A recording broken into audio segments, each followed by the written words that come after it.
Namaskar, I am Dr. Surendra Pandey, General Secretary, Electro Homeopathy Foundation. Today I am in Bhubaneswar Orissa.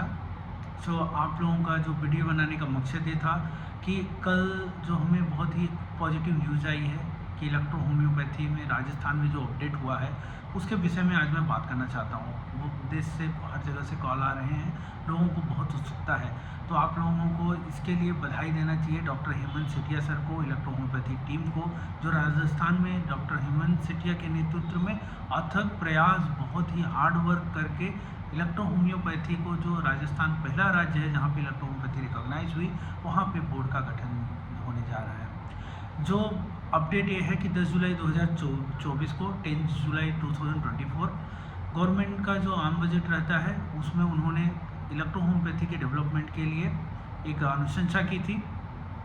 अब हुआ ये कि जो अभी रिसेंट का जो अपडेट आ रहे हैं उसमें इलेक्ट्रो होम्योपैथी का बोर्ड गठन करने का निर्णय लिया गया है और उसके लिए गवर्नमेंट ने 5 करोड़ रुपए का फंड दिया हुआ है. तो electro homeopathy foundation, electro homeopathy practitioner और पूरे इंडिया के इलेक्ट्रो होम्योपैथी डॉक्टर की तरफ से हम लोग राजस्थान गवर्नमेंट को बधाई देते हैं और हेमंत सेठिया सर के टीम को बधाई देते हैं कि आपने इलेक्ट्रो होम्योपैथी को बहुत ही आगे और एक लीड ले रहे हो सर, जो इलेक्ट्रो होम्योपैथी में पूरे इंडिया में एक रेफरेंस दिया जा रहा है. अब इलेक्ट्रो होम्योपैथी के जो जितने भी लोग हैं उनको ये क्लियर हो जाना चाहिए कि इलेक्ट्रो होम्योपैथी का बोर्ड गठन होने जा रहा है और बहुत ही अच्छा डेवलपमेंट है. कुछ दूसरे राज्य हैं जहां बहुत ही पॉजिटिव न्यूज़ आई है, उसमें एक है कर्नाटका, जहां पर बहुत ही अच्छा अपडेट चल रहा है और अगर ऊपर वाला चाहेगा और हमारी हार्ड मेहनत रहेगी, हम लोगों का जो अथक प्रयास रहेगा, उससे शायद वहाँ पर भी कुछ अच्छा हो जाए और होना चाहिए.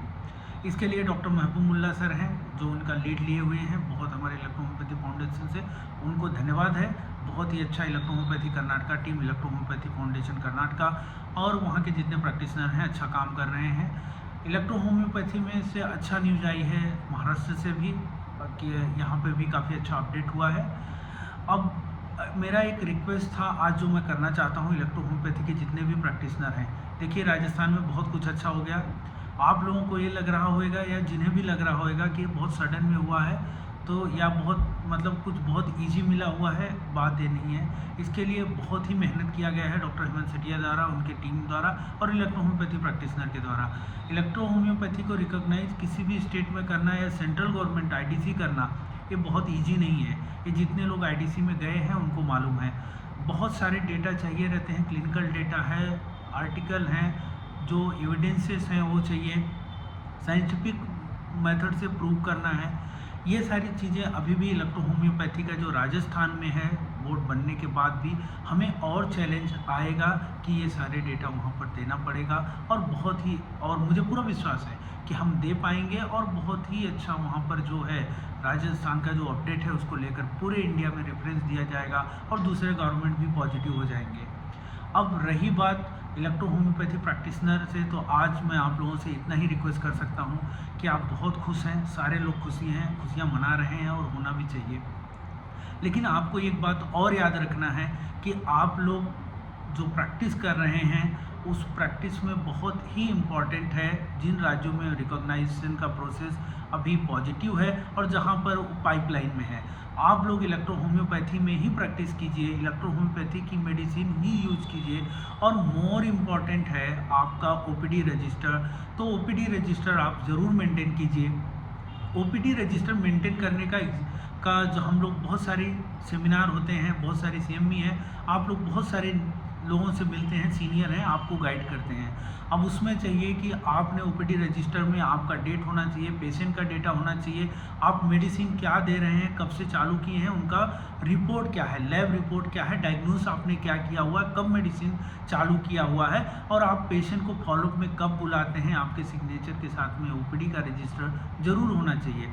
अच्छा तो ये रहेगा कि अगर हमने पेशेंट किसी भी पेशेंट से अगर हमें एक्नॉलेजमेंट मिल जाए या उनके रिलेटिव से अगर वो ठीक होके जा रहे हैं, ये सारी चीज़ें हैं जब तक इलेक्ट्रो होम्योपैथी रिकॉग्नाइज नहीं हुई है या होने के बाद भी ये क्लिनिकल डेटा है, या आपके ओपीडी रजिस्टर हमेशा ही होना चाहिए. आपका क्लिनिक एक प्रॉपर होना चाहिए, साफ़ सुथरा होना चाहिए, आपको प्रैक्टिस होना चाहिए, आपको लगना चाहिए कि आप इलेक्ट्रो होम्योपैथी प्रैक्टिशनर हैं और उसमें जो पर्टिकुलर मैं आप लोगों से रिक्वेस्ट करूंगा, जो एलोपैथी, मुझे मालूम है आप नहीं करते हैं, लेकिन हाथ जोड़कर प्रार्थना है जो लोग करते हैं, आपके पैथी में, इलेक्ट्रोहोम्योपैथी में अगर सेम रिजल्ट आ रहा है, आप जो ट्रीटमेंट दे रहे हैं वही आपके पैथी से आ रहा है, तो मुझे उम्मीद है कि आप ज़रूर इलेक्ट्रोहोम्योपैथी यूज करेंगे।